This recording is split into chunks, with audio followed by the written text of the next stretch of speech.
우리의 삶 속에 어떤 문제가 발생하면 그 문제를 해결할 수 있는 답도 분명히 존재합니다. 간혹 어떤 문제는요, 우리가 답을 찾지 못할 때가 있습니다. 그래서 이 문제는 답을 찾기 어려워서 해결할 수 없는 난제로 남아 있기도 합니다. 그런데 중요한 건 답이 없는 게 아니라 답을 찾을 수 없는 겁니다. 그래서 우리가 모든 문제에는 반드시 그 문제를 해결할 수 있는 답이 존재한다라는 사실을 우리는 알고 있습니다. 우리 성도님들은 문제가 발생하면 어떻게 하십니까?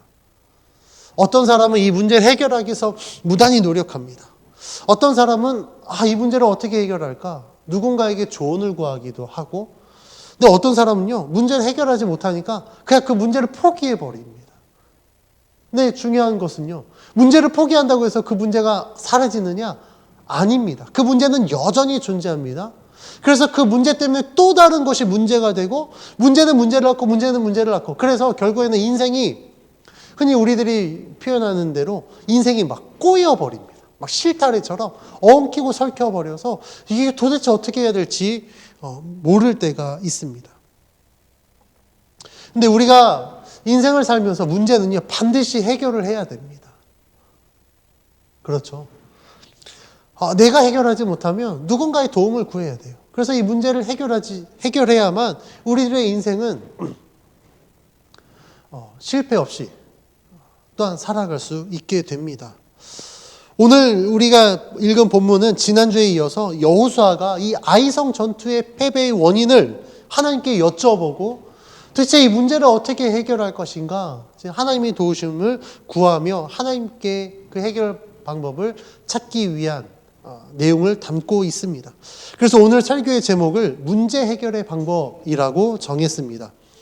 여호수아가 하나님께 아이성 그 전투의 패배의 원인과 자신이 어떻게 해야 될지 하나님 앞에 구할 때 하나님은 그의 기도에 응답하십니다.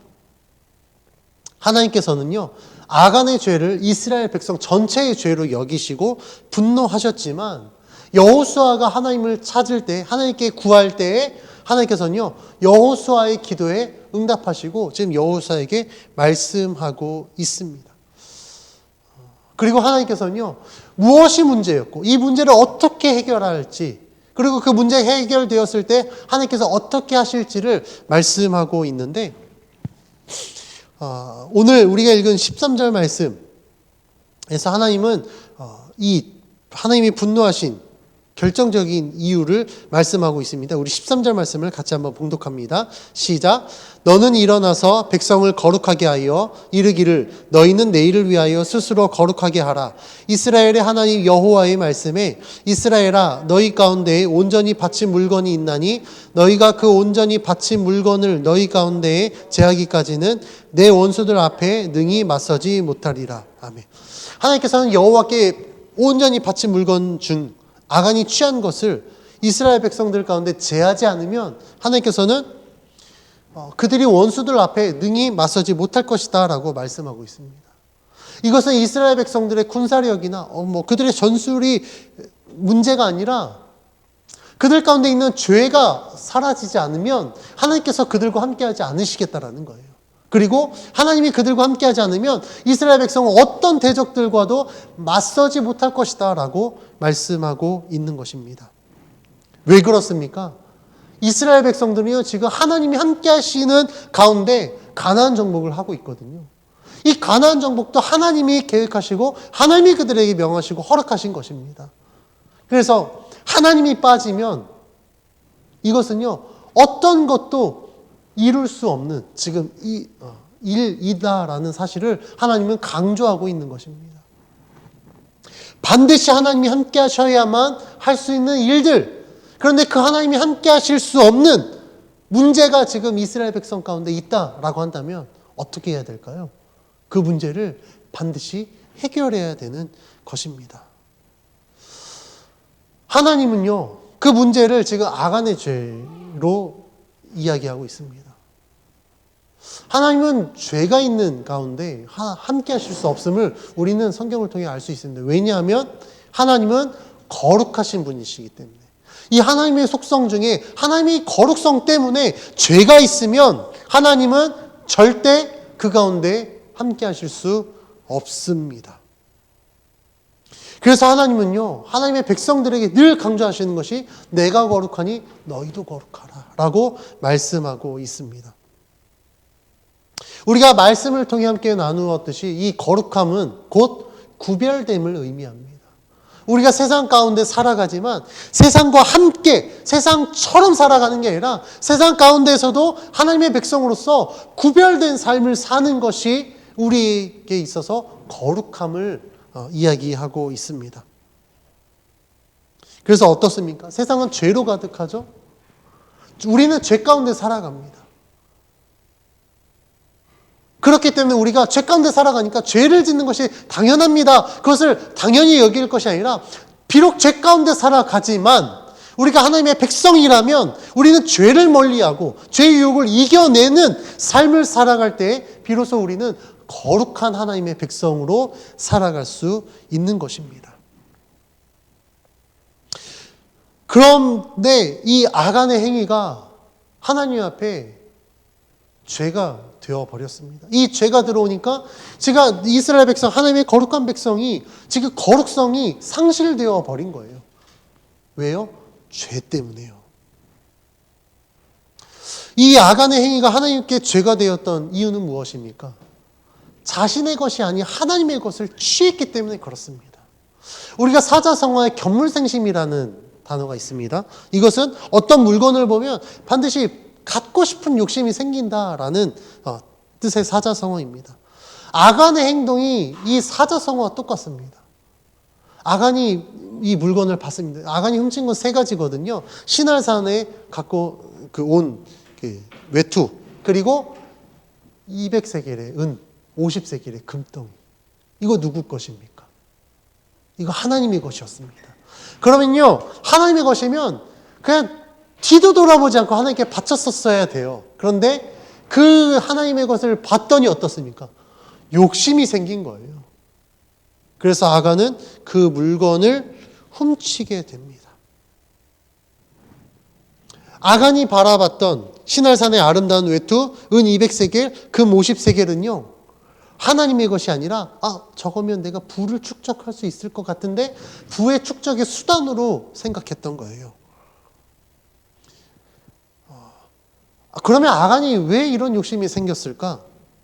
이 시날산의 아름다운 외투는요, 그때 당시에 메소포타미아 지역으로부터 수입한 아주 고가의 외투였습니다. 지금으로 따지면 명품, 샤땡, 또 뭐 있죠? 제가 명품을 잘 몰라서. 루이땡땡, 이런 아주 고가의 외투인 거예요. 그리고 은 200세겔, 지금 제가 어제자로 시세를 따져봤습니다. 은 200세겔 따져봤더니요, 약 한 2,600만 원 정도 되더라고요. 금 50세겔은요, 약 한 4,300만 원 정도 돼요. 그러니까 대략 우리가 외투 뭐까지 합쳐서 한 1억여 원 생각해 보십시다. 지금 우리 눈앞에 1억여 원의 물건이 있습니다. 여러분들 이거 바치실 수 있겠어요? 하나님의 것이라고? 아무도 거기에서 자유로울 수 없어요. 근데 아간은요, 이 눈에 보이는 것, 이것에 대한 유혹을 떨쳐버리지 못했습니다. 그 유혹을 취했더니 아간은 죄를 범하게 된 거예요. 아간이 훔친 물건은 분명히 자신의 것이 아니었습니다. 그리고 남의 것도 아니었었어요. 남의 것을 훔치는 것도 죄인데 사람의 것을 훔친 것이 아니라 지금 아간은요, 하나님의 것을 훔친 죄를 범한 것입니다. 이 얼마나 큰 죄입니까? 그런데 아간이 그러면 이것을 훔쳤을 때 죄가 된다라는 사실을 몰랐을까요? 전혀 그렇지 않습니다. 우리가 20절 말씀을 보면 아간은 하나님께 죄를 범했다는 사실을 자백합니다. 우리 20절 말씀을 같이 봉독해 봅니다. 시작. 아간이 여호수아에게 대답하여 이르되 참으로 나는 이스라엘의 하나님 여호와께 범죄하여 이러이러하게 행하였나이다. 아멘. 아간은 자신의 행위가 하나님 앞에 죄가 된다는 사실을 분명히 알고 있었습니다. 근데 저는 이 아간이 자신의 죄를 자백한 이 시점이 좀 아쉬웠습니다.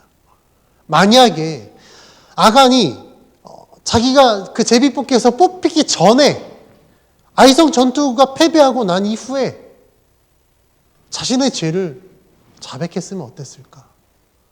그 죄를 회개했으면 어땠을까라는 생각을 해봅니다. 그러면 아마 성경의 이야기가 좀 다른 방향으로 전개되지 않았을까 싶어요. 그런데 아간은요, 버텼습니다. 하나님이 제비뽑기로 아간을 지목할 때까지 아간은 버텼어요. 버티고 버티다가 야, 아간 딱 하나님께서 너야 라고 죄인으로 지목하니까 그제서야 내가 여호와께 범죄했습니다 라고 자백한 겁니다. 여호수아는 이 아간의 자백을 듣고 그 내용 사실 관계를 이제 파악합니다. 그래서 진짜 그 물건들을 훔쳤는지 아간의 집에 들어와서 실제로 아간이 말한 위치에 그 물건들이 있는 것들을 확인합니다. 그러고 나서 여호수아는요, 하나님이 명하신 대로 아간 그리고 그가 훔친 물건, 그의 가족들을 다 처형합니다.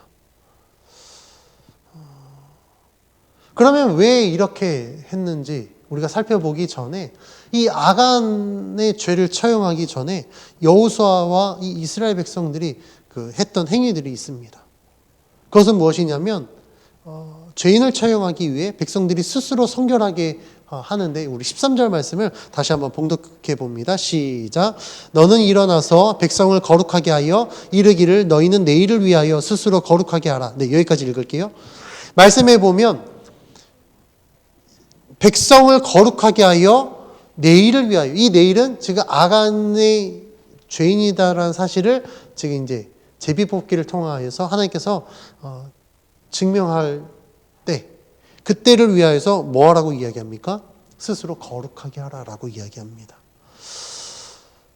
이스라엘 중에서 죄인을 찾기 위한 제비뽑기를 준비하는 과정 가운데 왜 이스라엘 백성은 정결 예식, 그러니까 스스로 거룩하게 했었어야 됐는가? 그 이유는요, 이 지금 제비뽑기라는 과정이 하나님께서 주도하시는 과정이기 때문에 그렇습니다.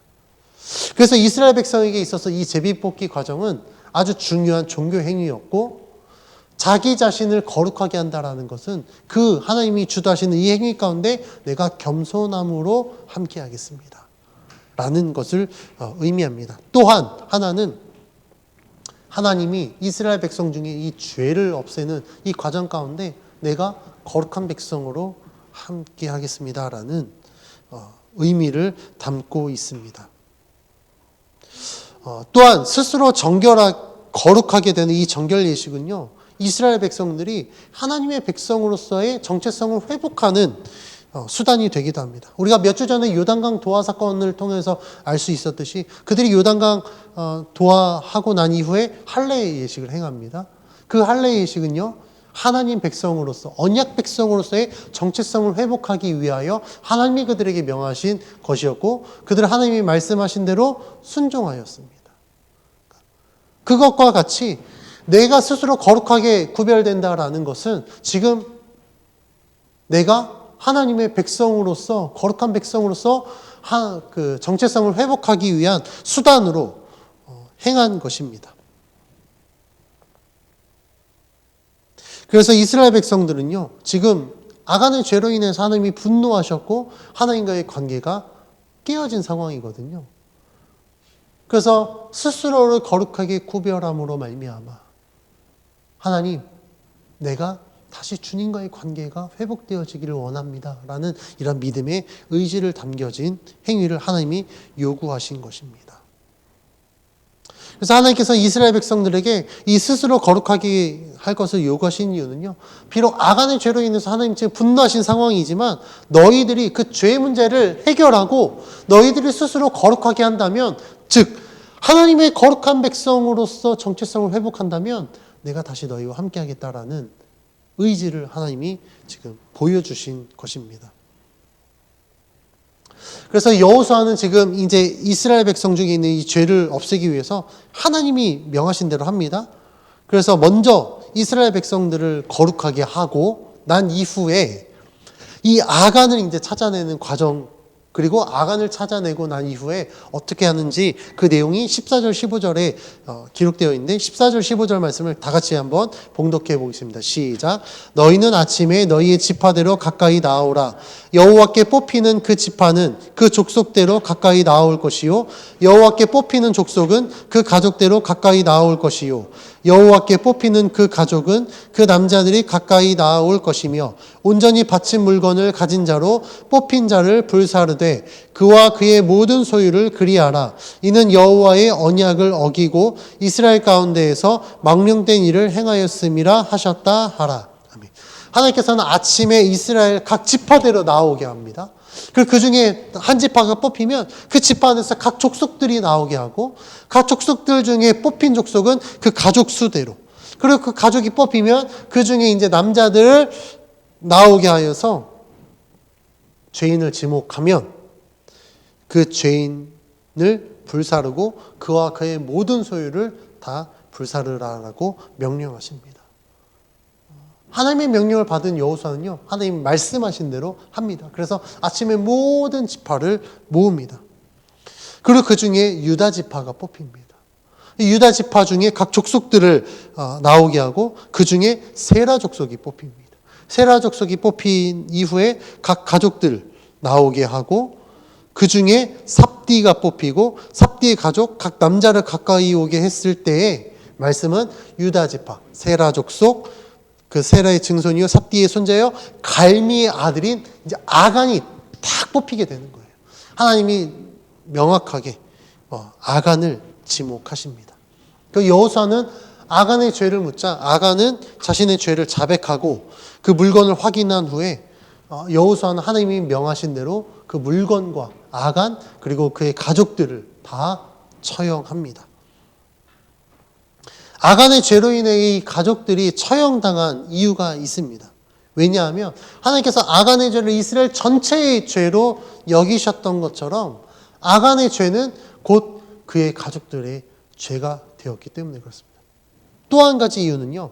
아간이 지금 죄인인 상태로 그러니까 부정한 상태로 있는데 그와 함께 밥을 먹고 함께 했던 이 가족들은요. 율법에 따르면 모두가 다 부정한 상태입니다. 그래서 그 부정한 상태에 있는 모든 자들을 다 처형하신 거예요. 이것을 통해서 하나님께서 우리들에게 말씀하신 것은 무엇이냐면 죄가 있다면 하나님은 그 죄 모든 것들을 아주 그냥 싸그리 뽑아서 없애버리라라고 말씀하고 있는 것입니다. 그러니까 그냥 겉에 껍데기만 살살살 긁는 게 아니라 아예 그냥 다 퍼내서 도려내서 아예 그 죄의 삭시, 그냥 뿌리 자체가 사라질 수 있도록 죄의 문제를 다 없애버려라 라고 말씀하고 있는 겁니다. 여기에서 우리가 살펴볼 수 있는 것은요. 아간의 불순종의 문제를 해결하기 위해서 여호수아는 하나님 말씀에 순종합니다. 그러니까 불순종과 순종이 교차되는 거예요. 불순종을 해결하기 위해서는요. 우리는 하나님께 순종해야 됩니다. 아간의 불순종은요. 여호수아의 순종에 의해서 처형되게 되고 그로 말미암아 이스라엘의 안에 있는 이 죄의 문제는 해결됩니다. 그 죄의 문제가 해결되자 비로소 하나님은 하나님의 그 분노를 멈추십니다. 지난주와 오늘 본문을 통해서 우리는 죄가 우리의 삶에 들어왔을 때 어떤 일이 벌어지는지를 함께 살펴보았습니다. 분명히 하나님이 함께 하셨을 때 아무 문제 없이 승승장구했던 우리들의 인생이지만 죄로 인하여서 하나님과의 관계가 단절되고 하나님이 우리와 함께하지 않으시면 우리는 우리가 할 수 있는 일조차도 할 수 없는 존재가 되어버립니다. 이스라엘 백성들이 아이성 전투를 승리로 이끌 능력이 없어서 진 게 아니었습니다. 그렇죠? 우리가 지난주에 살펴봤듯이 아이성 전투를 위해서 정탐꾼이 갔을 때 뭐라고 고백합니까? 우리 전체 다 갈 필요가 없어요.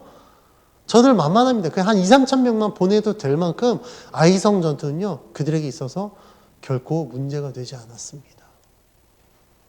그런데 그렇게 문제가 되지 않았던 아이성 전투에 하나님이 함께하지 않으시니 그들은 패배할 수밖에 없었어요.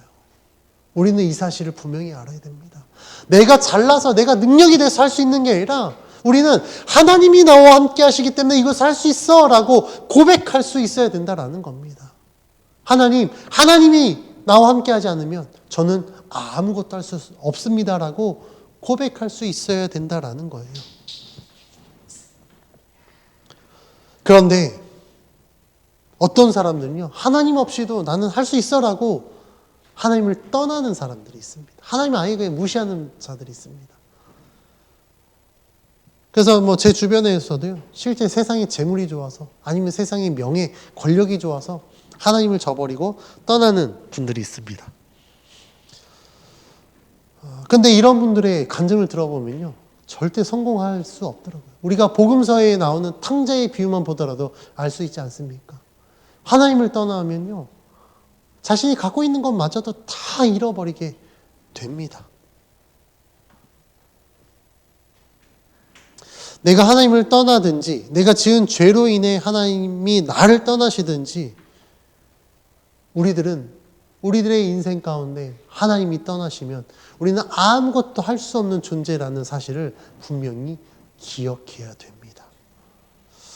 하나님이 이스라엘 백성과 함께 하셨을 때 이스라엘 백성들은요, 자신의 갖고 있는 힘으로, 능력으로 절대 점령할 수 없었던 여리고성을 점령했습니다. 그런데 하나님이 떠나시니까 그들의 능력으로 충분히 점령할 수 있었던 아이성을요, 점령 못합니다. 이것이 우리들에게 말씀하시는 것은 바로 우리들은 하나님이 없으면, 하나님이 함께하지 않으면 아무것도 할 수 없는 존재다라는 사실을 말씀해주고 있습니다. 그러면 우리 성도님들은 하나님이 함께 하시기를 원하십니까? 아멘이시죠? 저도 그렇습니다. 그래서 저는요, 제 개인적으로 제 인생에 있어서 하나님이 함께 하지 않으면 저는 사실 아무것도 할 수 없습니다. 저는 늘 그렇게 고백합니다. 제 주변 사람들이요, 저한테 이것도 잘한다, 저것도 잘한다, 사실 칭찬하는 부분들이 있어요. 근데 저는요, 제 솔직한 마음으로, 설교단에 서서 이야기하는 게 아니라 제 솔직한 마음으로 저는 하나님이 함께 하지 않으면 저는 아무것도 할 수 없습니다. 제가 하는 것들이요, 이거는 제 능력이 아니라 하나님이 저와 함께 하시기 때문에 할 수 있는 거예요. 그래서 저는요, 어떤 일을 시작할 때 하나님께서 응답하지 않으면 저는 시작을 안 합니다. 왜냐하면 자신이 없거든요. 만약에 제게 능력이 정말 많아서 제가 뭘 할 수 있다라고 했다면 저는 아마 그냥 고 했을 거예요. 그런데 감사하게도, 이게 불행 중 다행히도 저에겐 능력이 없습니다. 물질도 없고요, 능력이 없습니다. 하나님만 의지하게 그냥 하나님이 만드셨어요. 그래서 어떤 일을 시작할 때 저는 하나님 앞에 기도합니다. 그래서 하나님이 응답하시면 하나님이 말씀하신 대로 갑니다. 제 개인적으로 봤을 때요, 이게 얼마나 편한지 몰라요. 하나님 응답 안 하시면 안 가면 되거든요. 아무리 내가 하고 싶어도, 아무리 주변에서 하라고 그래도 하나님이 응답 안 하시면 못 하는 거니까. 그래서 저는 책임을 하나님께 전가합니다. 하나님이 응답 안 하셔서 저 안 하는 거니까 나중에 딴 말 하지 마세요. 그리고 하나님이 하라고 하셔서 하니까 나중에 하나님 딴 말 하지 마세요. 하나님이 하라고 한 일들 중에 만약에 실패했다, 그 책임은요, 저에게 있는 게 아닙니다. 하나님께 있는 거니까. 그런데요, 저는 아직 그렇게 긴 인생을 살지 않았지만 이 인생 가운데 단 한 번도 하나님이 하신 일들 중에 제가 손해본 일이 없었습니다. 실패해도 손해본 일이 없었습니다. 참 아이러니하죠. 실패하면 손해를 봐야 되는데 실패해도요, 손해보지 않았었어요. 실패 가운데 하나님이 내가 너와 함께 했다라는 사실을 알려주시면 그냥 그걸로 만족합니다. 아까 하나님이 함께 하시는 삶을 살기를 원하시냐라고 물어봤을 때 우리 성도님들이 아멘 하셨습니다. 하나님이 함께하는 삶을 살기를 원한다면요, 우리는 먼저 거룩한 하나님의 백성이 되어야 됩니다. 2주 전에 설교를 통해 함께 나누었던 것처럼 하나님은 거룩한 자가 있는 곳에 임재하십니다. 어떤 특정한 장소에만 임재하는 게 아니라 하나님이 임재하시는 장소는 하나님의 거룩한 백성들이 있는 그곳에 하나님은 임재하십니다. 즉 하나님은요, 하나님께 거룩하게 구별된 자와 함께 하심을 의미합니다. 그래서 내가 하나님과 함께 하기를 원한다라고 한다면 우리들은 하나님이 내 삶 속에 들어와서 역사하실 수 있도록 늘 거룩한 자로 구별된 삶을 살아야 됩니다. 우리가 거룩한 하나님의 백성으로 살기를 원한다면 하나님의 말씀대로 행해야 됩니다. 아까 말씀드렸듯이 하나님의 말씀대로 행한다는 것은 하나님께 순종함을 의미합니다. 그러나 하나님께 불순종하는 것은요, 우리는 하나님의 말씀대로 살아가지 못하고 있다는 것을 반증해주고 있는 겁니다. 혹시라도 내 안에 하나님께 불순종하는 것이 있습니까? 하나님의 말씀대로 행하지 않는 것이 있습니까? 어떤 것이 됐든지 간에 하나님께 대한 불순종은요, 모든 것이 다 죄가 됩니다. 이 죄가 우리 안에 들어오면요, 하나님은 우리들에게 분노하시고 우리들을 떠나십니다. 우리와 함께 하실 수 없는 거예요. 이스라엘 백성 중에 아간이 하나님 말씀에 불순종하여서 하나님께 바쳐야 될 물건을 자신이 취했더니 그 죄가 백성 전체의 죄가 되어서 아이성 전투에 패배하게 되었습니다. 이 죄의 결과 어땠습니까? 아간 자신의 생명뿐만 아니라 그가 소유하려고 했던 그 물건조차도 다 불사르고 없애버립니다. 뿐만 아니라 그의 가족도 아간의 죄로 인하여서 다 처형당하게 됩니다. 죄의 결과는요, 이마만큼 무섭습니다. 하나님은 우리들의 죄를 결코 그냥 넘기지 않으십니다. 우리 안에 죄가 있으면요, 하나님 그 죄를 반드시 해결하기를 원하십니다. 죄에 대한 해결은 두 가지입니다. 우리가 죄를 회개하거나 아니면 죄로 인해서 심판받거나. 죄가 있는데 그것을 그냥 묻어두고 구원받을 수 있다? 절대 불가능합니다. 왜냐하면 하나님은 거룩하신 하나님이기 때문에 그렇습니다. 오늘 말씀이 우리들에게 주는 분명한 메시지는요, 하나님은 죄와 함께 하실 수 없다. 죄인은 반드시 심판받을 수밖에 없다. 그러나 어떤 죄가 있을지라도 그 죄를 회개하고 스스로 하나님 앞에 거룩하게 구별된다면 하나님은요,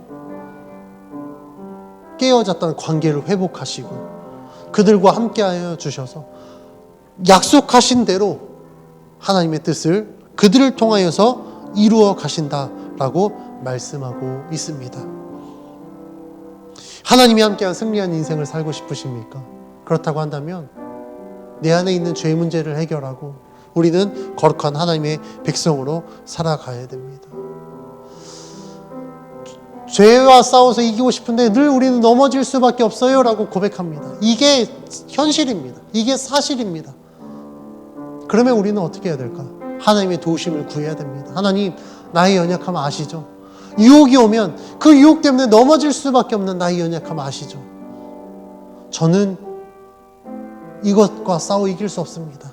그래서 내가 주님을 구합니다. 주의 도우심을 구합니다. 주님, 나를 붙드셔서 어떠한 죄의 유혹 가운데서도 내가 이겨낼 수 있도록 저를 붙들어 주십시오. 그렇게 우리가 하나님 앞에 기도할 때 하나님은 반드시 우리를 도우시고 인도하여 주실 줄 믿습니다. 오늘 설교를 통해 우리들에게 주신 메시지가 담긴 말씀이 있습니다. 요한일서 1장 9절 말씀인데 우리 요한일서 1장 9절을 같이 찾아서 봉독함으로 오늘 설교를 마치겠습니다. 신약성경 요한일서 1장 9절 말씀입니다.